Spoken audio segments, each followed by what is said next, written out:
Hello, everybody. What is going on? It is John Kowaleski, your resident podcast host for the Dad Bod Transformation Group. And I am super pleased to have a guest that you've seen before on the show, fellow resident coach, Matt Griffiths. We're going to be doing a little podcast for you today about injury and training around it and rehabbing it. So you guys sit back and enjoy the show. Matt, welcome to the show, buddy. How are we doing, John? Thank you again for having me. How's things? Things are good, buddy. Things are good. Let's just get right into it. I know you and I are moderators in a couple different groups together and whatnot, and we get a lot of questions, both of us, on training around injuries. So let's just jump into that a little bit, and I'll let you take things from here. Okay. The main issues that present themselves when we talk about injury is people are very often very keen to keep moving and keep mobile, which is totally understandable. And injuries come about, and injuries are one of the most frustrating things that we can get in our sort of fitness and health journeys. I've had my own few. You can probably see I've got a scar across the side of my chest here from tearing off a pec. Snapped Achilles, various bits and bobs happen from my own sort of competitive sports. Mm-hmm. And the real key, the first message I want to get out there to everybody is injuries do happen for a reason, okay? They happen for a reason when you push something too far. Yes, there's always an exception to the rule where something goes wrong, perhaps a bit of equipment breaks, etc. You can't control that, so I wouldn't worry about that too much. But the things we can control around it, injuries are something to learn from. So what I like to sort of tag as I sort of coined from one of my good friends, it's failing forward. Okay, mm-hmm. We're learning something about our body. We're learning about how our body moves, and we're learning about the limitations of our body, or perhaps what we need to do to increase those limitations. And it's most of them you can come back from. So I'll go through some broad categories in a minute. But most of them you can come back from. But the first point, and I think the real pivotal point of this is step back from it and don't let it frustrate you. Because the moment you let it beat you upstairs, it's won. That's when things can happen too much. An article I wrote on the subject for British Strength magazine some time back, when they publicised it, they actually drew one of the comments from it. And I said, it's like playing roulette, going to Vegas, playing roulette, by the way. You have a few wins, you have a few wins. But in injuries like that, you might think, I'll get away with it this time. I'll get away with it. The more spins you have, the more you keep trying to push that injured area. Eventually, the house is going to win. Yep. And that's not where you want to be. Okay? That's a fact. Yep. Absolutely. So, go ahead. No, you carry on. You're going to ask something. Go on. Oh, no. I just, I'm kind of familiar with what you taught. I have had two different injuries since I started my fitness journey. They kind of both happened at the same time. I tore my long head biceps tendon. And when it happened, the section of it that tore, and it's not completely tore loose, but the section of it that tore kind of snapped up and tore my rotator cuff. Oh, okay. So it was, and it was really kind of weird because I had the surgery to have the rotator cuff repaired. And as you well know, when something like that happens, you're down for a while. It takes a while for that to heal up. My doctor actually described it as like taking two pieces of bologna, laying them on top of each other and trying to sew them back together. You know what I'm saying? He said, absolutely. You don't want to just jump right back out there. So I think the value in what we're going to be putting forth today is the fact that, like you said, stepping back from things, but also, as you move forward, sometimes you have to have surgery, sometimes you don't. It's a matter of taking things at a speed that'll let your body heal properly, I think. Absolutely. It's like anything we do in fitness, if we're talking about accruing muscle tissue, if we're talking about adjusting diet, if we're talking about going from, the couch to running a marathon, or we're going from a couch to stepping on a bodybuilding stage, or whatever people's individual goals are, they're not going to happen overnight. They're going to take persistent and consistent effort to achieve. And it's no different with injury. A lot do occur, and it's unfortunate when surgery does have to occur, because that can be a further setback and a further frustration. And I would strongly advise anybody watching this, take the advice of the medical professionals when you're going through the rehabilitation process. Indeed. A lot of information out there, but listen to those people are paid well for a reason. But when these things aren't surgery based, there's a lot of things out there, a lot of various information you'll see that sort of conflicts with itself on how to deal with it. And I think especially in the male community, you do get a lot of macho nonsense around this. You get the phrase of, just man up, grow a set of balls, do this, do that, do the other.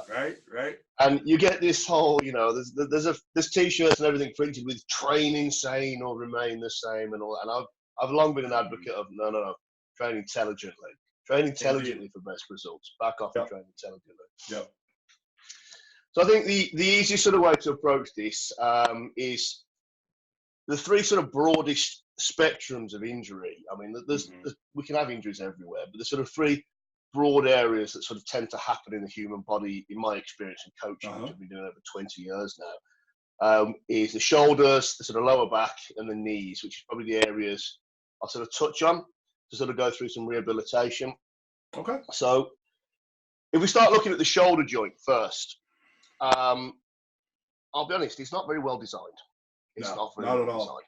Yep. You've effectively got, as you mentioned, using your example there, the rotator cuff.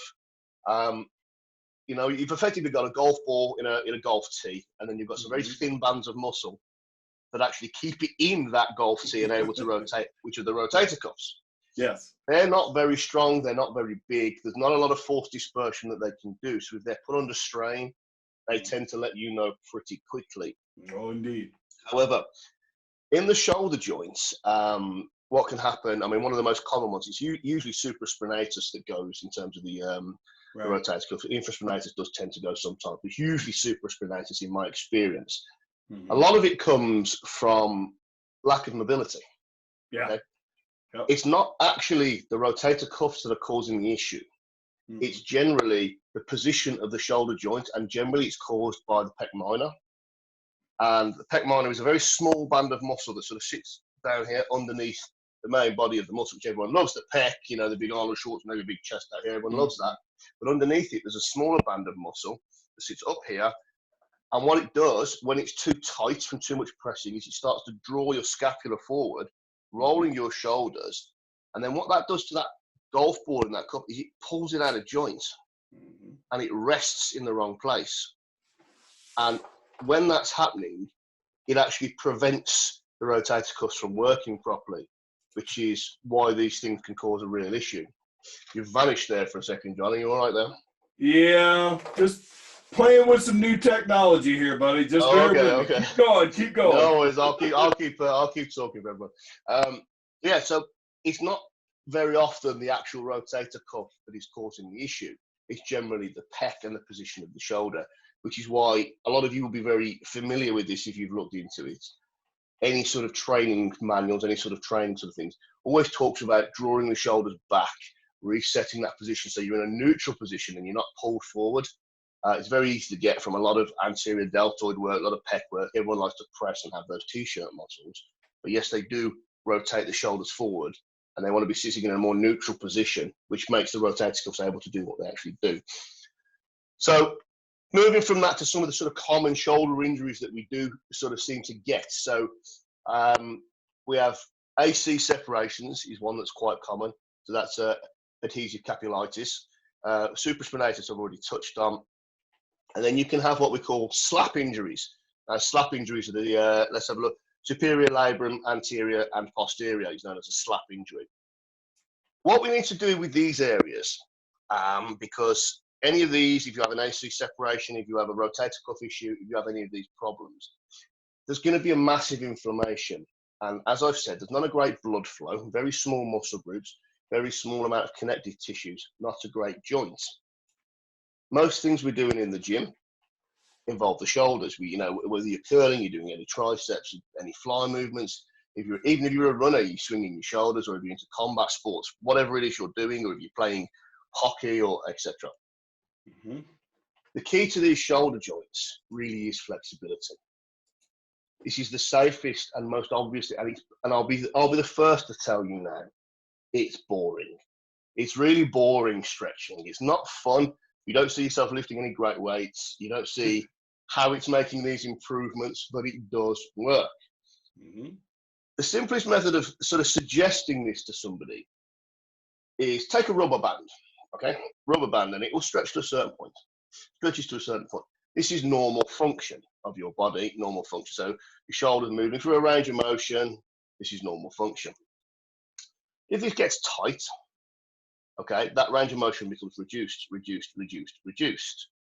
Then what happens when you try and stretch it around something that it could fit around before, as it's got shorter and shorter and shorter? It snaps, or it goes under too much pressure. You know, you've seen a rubber band when you pull it too tight, it goes all white and funky, or put it in the freezer and it goes all brittle and will snap. You have a problem with it then. So you want to keep that range of motion. Pick your sport, whatever your goal is, and you want to have about 5 to 10% more range of motion than the movements that you're competing in or the movements that you're performing. And this allows sufficient recovery room or sufficient movement to keep that joint healthy. So one of the other keys with the deltoid and with the sort of shoulder injuries in there is it's very, very easy to forget about these little muscles, these little problems inside. And it's particular to this joint because it is such a complex joint. You know, you've got a ball and socket joint in there that rotates in many different ways. And then you've got a lot of different muscles. You've got the deltoid, you've got the biceps, triceps, one of the pecs are pulling on it, the lats are pulling on it, the traps are pulling on it. From all these different angles of attack, it's getting shoved around. Right. How you dues to the support and stability of these joints. Okay. The more you work with machines, the less stable this joint's going to be. You don't have to lift massive, big free weights, okay?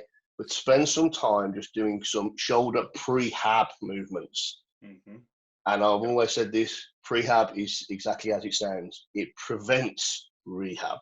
And it's far, far better doing it. Indeed. And that's what a lot of people don't realize. I mean, most people, like when they're starting their fitness journey, most people tend to gravitate towards machines because they don't really know how to get in the gym and work with free weights, especially if they're not working with a trainer. So, and I was actually guilty of that myself because that's what set me up for the situation where I tore my rotator cuff. Most of the shoulder work I did with machines versus free weights, and I wasn't doing any stretching. Matter of fact, up until recently, I wasn't doing any stretching at all, and I paid for it in a couple different areas. So it you know, what you said is 100% on point. It's really, really important to pay your dues, you know, and know what it is that you need to be doing in all these different areas. Yeah. And it can be difficult, and that's why working with a coach, we're you know, people talk about, well, you know, I really can't afford a coach, or, you know, things like that. Trust me when I tell you, paying a coach to train you properly is a lot cheaper than paying surgery bills and things of that nature. And it absolutely can happen if you don't know what you're doing. Absolutely. It's interesting, actually, you touch on the machines there causing the injury. One of the things that's not known to a lot of the sort of modern generation moving into the fitness world now, and it has gone through ebbs and phases, and I strongly believe the reason fitness has picked up more recently is thanks to our friends at Marvel and DC. Because all of a sudden, you know, we've gone back from, in the early 80s, we had the action stars. They drifted away, fitness levels dropped again, come back in, and all of a sudden everyone's a superhero again, and everyone's back in the gym. Social media, you know, social influence, that's what happens. Yes. But machines were actually developed as injury rehabilitation tools. They were created to have, for example, the leg extension.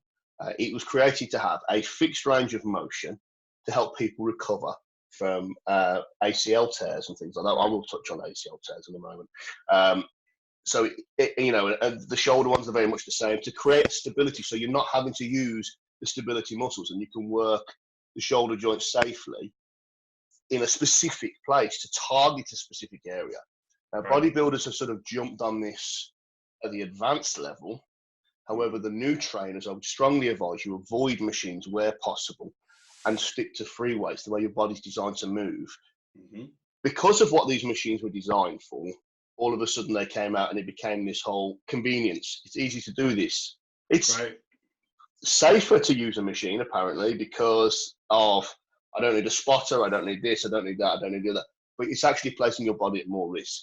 Your body should move in a way it's designed, which is freely. That's the whole point of it. And a machine is fixed by its nature, and it does something for you. Straight away, I always say this to people: is it easier to walk a mile or run a mile or drive a car a mile? What burns the most energy off you? And obviously, it's the walking or running. Doing it yourself. But if you use a machine to do it, you get in the same distance, but it's just not the same. You're not having the same effect on your body. Yeah, exactly. Because what winds up happening is the machines take most of the stabilizer muscles out of the movement. Exactly. Correct. And it's these stabilizer muscles that generally cause the upsets, that cause the injuries. The reason people fail when they jump ahead too far on a big weight, or they're trying to show off because some pretty girls walked in the gym, or their pals are all around and they're trying to puff their chest up for whatever purpose, is they overextend themselves. And it's generally not the major muscle that won't deal with it. It's the stability muscles, and they do kind of dictate how well a structure's going to be. I mean, if you had a chair in your dining area, it's great. You can have the strongest legs in the world, the strongest base of it in the world. Those, if your bolts or screws aren't in properly, what happens? Chair falls apart. Exactly. It doesn't mean that those parts aren't strong enough. It's just that the connective tissues, and that's exactly what's happening with your body. That's what stabilizer muscles are. They're not glamorous. They're not glorious. You can't flex them. You can't walk around and show. They're not going to show anybody that you work out. But think of it in a different way. If you make your stability muscles better, if you build that base of power, your main lifts, your major lifts that do work the muscles you want to work, will improve exponentially. You can't fire a cannon from a canoe. Nope. That's what I mean, no. Well, you can, but you're going to wind up on the other side of the lake. Yeah, exactly. You're going to be down there. It's going to be there. So build yourself a battleship. Build yourself a battleship. Exactly. That's the whole point of this. So I touched on the first one there, the shoulder side of things. All of these will have a similar rehab protocol, which I'll come back to in a moment. Then I'll touch on some of the back issues now. Yeah. Now, they tend to happen, and they tend to be related to the spinal cord, spinal column. Now, we've got 33 bones, effectively, that make up the spinal cord. You've got the sort of like sacrum, which is 5 fused ones, and the coccyx, which is 4. I think that's the right way around. Yes, I think it is. And then you've got the lumbar, which you've got your sort of L ones, which are above them, which is then 5. And then you've got the thoracic area, which is 12, and then you've got another 5 at the top, which is the yes. That's right. That works out right. Oh, 7 at the top. 7 at the top. Lumbar. Yes, that's right. 7 at the top. So, get my numbers with it. I was just trying to work out that. There's a lot of them. It's hard to keep straight. It is. Yeah. Most of them tend to happen. Most of the pressure comes through the lumbar area. They're actually the strongest part of the back is the lumbar area. But we do have issues, of course, when spinal alignment comes out with things like scoliosis, etc. And we have shifting of things, and we can have spondylolisthesis, which is when you slip a disc, which is a very common one that people talk about, or strains on various parts of the body. Now, again, when it comes to the back, you're going to get this sort of phrase from me quite a lot, because what you'll get, as I mentioned with the shoulder, it's not actually being the shoulder that causes the issue more often than not. It's generally the pec that's causing the issue, pec or bicep, really pulling it one way or the other. The same is true of the lumbar. It's very often not the lumbar that causes the issue, and it actually comes from the glutes, hamstrings, IT band, lower down in the leg, putting more tension on perhaps one side, causing a tilt or twist in the hips. So you can have an anterior or interior pelvic tilt, or a twist in the hip. So you could, if you were squatting down and your hips are going straight, or in the leg press, etc., whatever movement you're doing, or you're jumping or running, nice straight movement, but then this could pull it slightly to one side. So you're continuously stressing one side more than the other. Eventually, something's going to give, because one side is getting more wear than the other side is. If you have 2 pistons going and one of them's working twice as hard as the other one, which one's going to need replacing first? It's straightforward, really. Yeah, it's very straightforward. So again, this is where I'm going to come back to it. Flexibility is what will help you.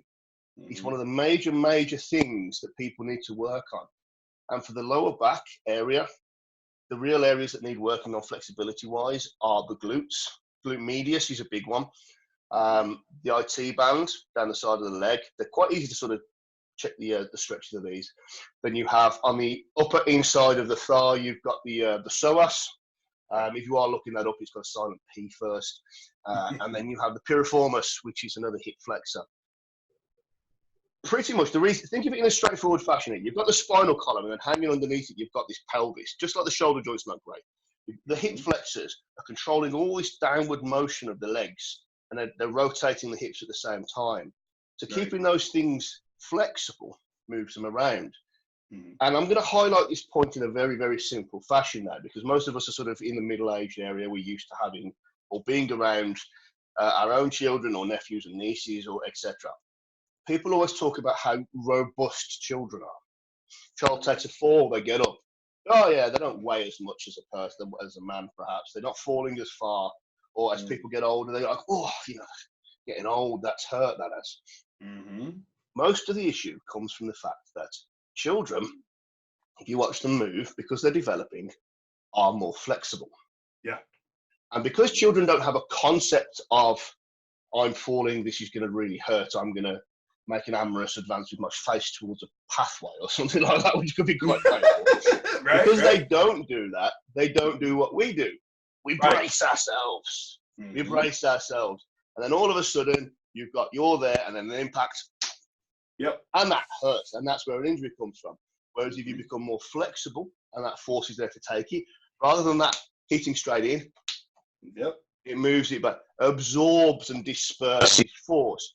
Just like if you watch a wrestler, a jiu-jitsu player, a judo player, they learn to disperse forces with their movements to prevent injury. That's the same with the body. That's why I'm going to keep coming back to this flexibility. You don't want to be overly flexible. It's not. I'm not saying everyone's going to be a ballet dancer or gymnast or acrobat to the level of flexibility, but flexibility will help you so much with most of these sort of injury areas. Oh yeah, absolutely. Yeah, no, and it's funny that you touch on that, especially with children, because another thing that most people don't realize is that children, as you said, children can do things like that, and they don't suffer the same types of injuries that we do. But part of that comes from the fact that our lifestyle habits and the things that we do throughout our daily routine, whether it be a job or whatever, we have a tendency as adults to create muscular imbalances in ourselves. Correct. Whether it be doing it at the gym or I had a job where I worked in a factory, and all day long, all I did was I would pull a machine out of a box, or a box out of a machine when it was full. I'd put it on a table, I'd fold it up, I'd put it on a line and send it. But by doing this stuff, this constant repetition of the same movement over and over again, I wound up to where I was having a lot of issues with tendonitis in my elbows, to where I even had to wear compression sleeves when I trained in the gym. Since I've left that job, I don't have any of the issues anymore. Absolutely 100% correct. I've seen it in my mother when she worked for a period of time. She had a short job just serving ice cream and constantly scooping, because, you have a dominant hand, constantly scooping with the dominant hand. Again, as you've mentioned there, the sort of tendonitis and tennis elbow, as it's very often called. Myself, I've worked in factories and things before, and I used to have to drive a little tow truck, and you're only allowed to mount the truck from one side due to some machinery being on one or the other side. So I was constantly stepping down from high, and all my weight was always going through one leg. And I'd be there training in the gym, I'd be like, why is this leg always aching so much? And then it wasn't until you start going, actually, I see where the mechanics of this has gone. Right. And, we do it sitting down, and this is one of the reasons, as I touched on with the shoulders, when we sit at desks, rather than sitting in a nice sort of upright position, people will slouch over a computer, and their shoulders will be drawn forward. So not only are they pressing, and it's all good to look, walk around with a big shoulder rack and showing the chest off and things like that. But then they're doing it when they relax on a desk in this sort of position, or they'll lean forward rather than actually taking the scapula back. And I'm not saying it doesn't have to be retracted like this, right? But just relaxed. Yeah. Which brings me to a very interesting point, actually, because people look at that shoulder position. Now, if you walk and you're actually not overly retract, but you relax your scapula back, you tend to stand tall and proud. And, people say it's sitting up straight. But if you look at the reasons for that anthropologically, you go out for a beer. Okay, let's say you go out for a beer with your buddies. One of the chaps sees a pretty girl walks in that he wants to see, or he has a few too many beers and someone's upset him and he wants to, intimidate the other fella. What happens? Right. First thing that happens, the chest comes up. Chest comes up, scapula goes back. The reason for this is because it places the spine in a strong position. It actually protects the spine. It shows, look at how, to the woman, look how strong and stable my body is. And, to the man, it's like, I am ready to battle now because I put myself in this strong, stable position, which is why it's seen as walking proud. It sort of drips into that sort of anthropological back sense that we have in our mind. Right. It's not someone being slack, it's just a healthy position to be in, which is why you will naturally, if you see somebody shuffling along, head down, you won't think twice about it. You probably won't notice I'm a grey person. Then you see a person striding along, scapula drawn back, head held high, you'll naturally gravitate towards that person because they look more in control because they're protecting their spine. And it drips back to that sort of caveman period. Yeah. So I'll move on now. We've sort of covered the top two here. So I'll drop down to the knee, which is the next very, very common one. And that'll give you sort of a few areas to work with then. Now, there's a lot of injuries that people get as we get older. If we do have issues with tightness that come from the spine, for example, you may shift and the injury may not come into the lower back. You may get it through one leg because you're twisting. As I mentioned, jobs do it. If you get anyone out there that drives a forklift truck, for example, they all mount from the same side. They have controls on certain sides, etc. Some of them do anyway. And we always get into the car the same way. We have our steering wheel a different side to yours, but you're always entering the car from the same position. Whichever country you're in. So you're doing all these movements. So be aware of those and just try and balance them out a little bit. And then the issues with the knee, again, it's a rubbish joint. If I could design a human body, it'd be so much stronger. Yeah, exactly. One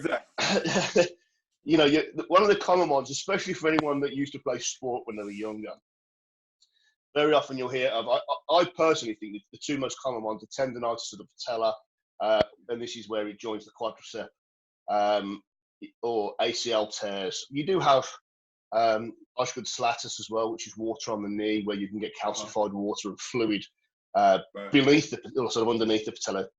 It looks like almost like a second kneecap, just a smaller one. But the knee, there's so many problems with the knee, and the real issue is, again, it's stability. Once you've sort of tackled that flexibility issue there, when you think about your body as a whole, when you're walking, there's an awful lot of pressure going through your knee. Indeed. It's taking every step you take. If you're a 200-pound man, every step you take on that leg, up a stair, you take off the weight of your sort of like lower leg in your calf, for example, maybe like 3 or 4 pounds at best. You're sort of lifting 195 pounds for reps every time you're walking up a stair. It's all pushing through that knee joint all the time, pushing through that knee. And there are various components of it. It's very common for people to get arthritis in it. Meniscal tears, where there's like a little pad that sits underneath. Because of the way the two bones sit, they're almost like hooked at the end, and then you have the patella sat in the middle of it. And they're designed to rotate. And there is a slight level of flexation in there, which is where the ACL and the MCL tears come, but it's not particularly designed to go that way. It's more the bones will twist in the lower leg. And if anyone has played any contact sports and they've had the knee bent the wrong way, you will appreciate that it's not meant to go that way. There's nothing worse than when your body goes one way and the lower half of your leg goes the other. Been there, done that. I got the T-shirt. That's supposed to be there. No, I'm not sure it's supposed to be there. But all these, all these different grades of the ACL tears from 1 to 3, usually they're classified, and again, some require surgery, some don't. When you are coming back from them and you are making that road to recovery, take it slow. Take it slow, because all these injuries we've talked about here, flexibility can massively help with them. I'm not going to say it's the be all and end all, because nothing is, because physics doesn't work that way, unfortunately. There's always a bit of chaos theory out there. Right. All of them take this time.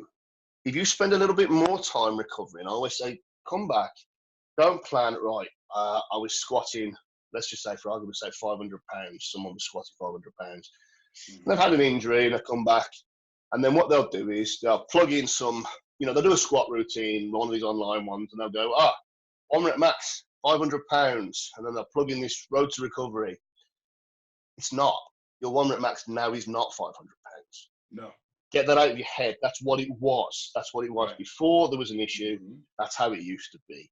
Yeah. I've done this myself, coming back from various things, before I had sort of some issues with my health, and I was, deadlifting 800 pounds. And I come back and I plug it, 800 pounds, and then I'm like, hey, hold on a second. Yeah. Let's work on getting the 600 pounds for reps, and then maybe back to 700 pound first before we start looking at that end of things. Yes. Because I know how it felt then, and that was heavy then, so it's going to be heavy in that. Right. It goes to this whole gambling process. If you spend this extra, even if it's a 3 months, 12 weeks, or you spend a bit longer, 24 weeks, sort of around that sort of 6 month mark, and you spend this time building the stability back in the joints. Right. Work the joints sensibly, build back through it.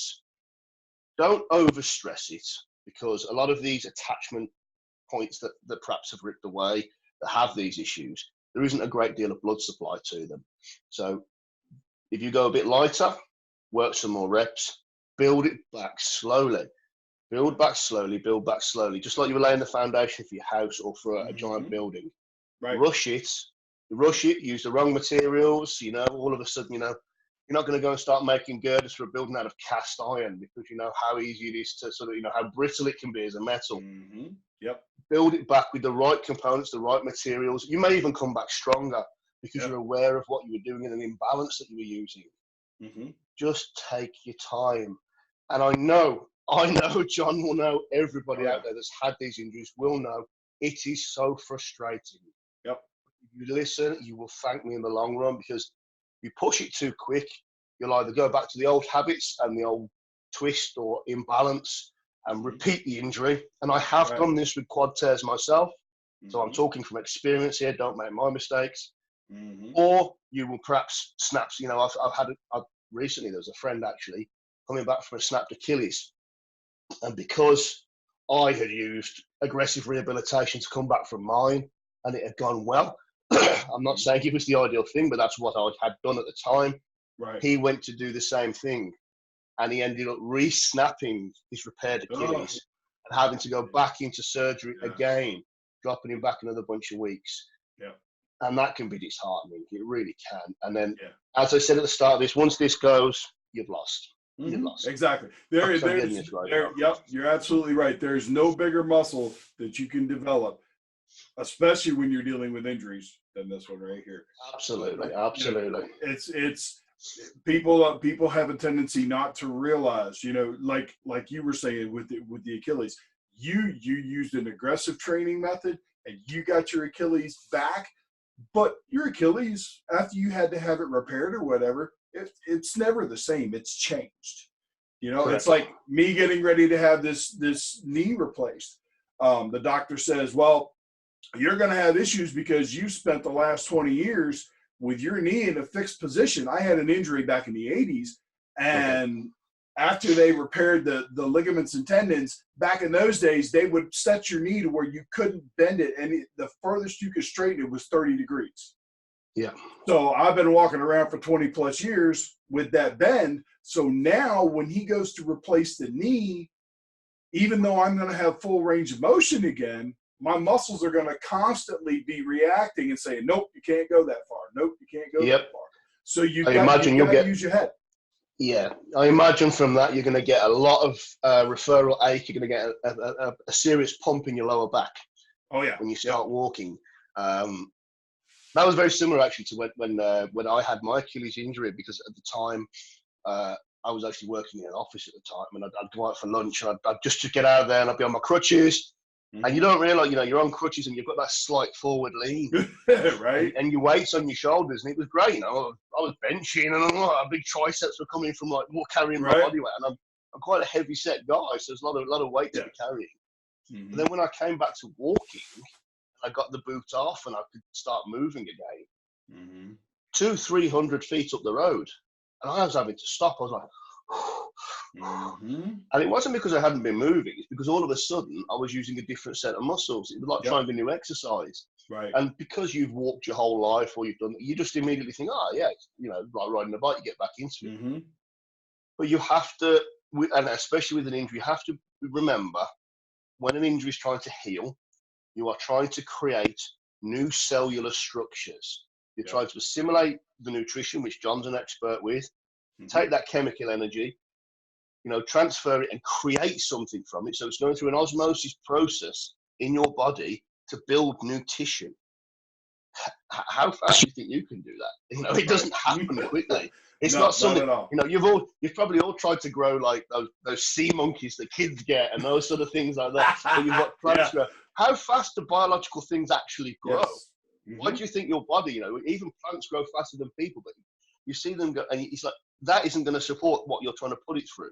So just be a bit savvy and be a bit sort of you know, this is going to take its time. Yep. And the biggest problem with this is when it feels good, because that's when you start pushing it. Yeah. When it hurts and it bothers you, you'll be aware of it. And it's one of the reasons I've always tried to avoid painkillers when I'm hurt. Yeah. Because then I know I'm not going to put a plaster over the pain. I'm not putting a Band-Aid over it and tricking myself and re-hurting it. I'm going, no, that hurts. I don't want to go on. That pain's there for a reason. Right. But then when it feels better, don't go, oh, it feels great, I'm going to rush back into it and do it again. Yeah, what do you mean? You know, just slow down and understand and go, right, do you know what? It took me however long to get there before. Let's back off and try and take at least 50% of that time to get back to where I was. Just to give those joints a bit of recovery time. And you will thank me for it because you won't end up re-hurting yourself, and you'll probably learn a bit more about your body and how it moves, which is really, really key to your fitness journeys. Indeed, indeed. Okay, buddy. I think that pretty much wraps it up for this one. I do have one other comment though. I noticed that you did a live in the Dad Bod Transformation Face Group earlier, and you were talking about the fact that we were going to do this because somebody had actually good something point about back pain or whatever. Good point. Yeah, and what you guys you're on the T2 Nutrition page and YouTube channel, Dad Bod Transformation on Facebook. Matt has his own group, which I will post links to all Matt's stuff in the comments below. But no, the one thing that I want to bring up is you were talking about the beard, man. You were talking about the beard. You were saying my beard is so much better than yours. Well, I just have to tell you that I talked to my buddies because as you probably know by now, I'm working with a local company right here in my town that makes some all natural beard products. So I'm actually going to their warehouse today, and I'm going to put together a nice little gift package for you. So you send me your address, and I'm going to send it over to you. We're going to give you some American beard care. Maybe we can grow that beard out a little bit. Oh, we'll go for it. Yeah, I'm willing to try anything. Absolutely. Bring out that Viking beard, brother. Yes, indeed. All right, Matt. Well, I sure do appreciate you jumping on the show with me today. You know, I have a tremendous amount of respect. There goes my camera again. I'm not going to worry about it. I have a tremendous amount of respect for you and the knowledge that you have and the experience. And I look forward to doing more of this stuff with you again. Always a pleasure, John. Thank you for having me here for the Dad Bod group, for your group, the nutrition group, and for my own G-Force group. Always a pleasure to help out. And as ever, with both of us, any questions, drop us a message and we'll do our best to answer them. All right, bud. You have a good day. And you, buddy. All right. Take care. Take care. Bye-bye then.